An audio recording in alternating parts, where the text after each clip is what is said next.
Hi అండి. ఒడుగు పెళ్లి కొడుకుని చేసే ముహూర్తము ఉదయాన్నే 7 గంటల లోపు చేసేయాలి అని చెప్పారు. ఇంకా మేమైతే పొద్దున్నే అత్తయ్య వాళ్ళు, పిన్ని వాళ్ళు అందరూ వచ్చేసారు. నేనైతే అన్ని ఏర్పాట్లు చేసి పెట్టేసేసుకున్నాను. చక్కగా ఒడుగు పెళ్లి కొడుకు, తోడ పెళ్లి కొడుకు ఇద్దరు కూర్చున్న తర్వాత పిల్లలిద్దరికి బొట్టు పెట్టి, నలుగు పెట్టి మళ్ళీ ఒకసారి పసుపు అయితే దంచుతాము.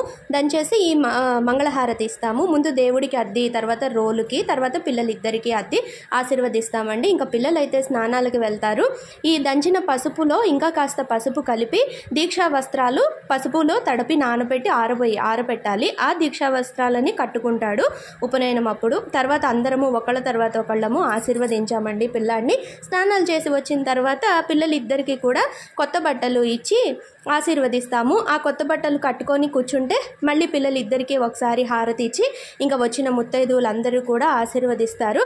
తర్వాత అందరికీ కూడా నేను బొట్టు పెట్టి పసుపు రాసి తాంబూలాలు అయితే ఇచ్చానండి.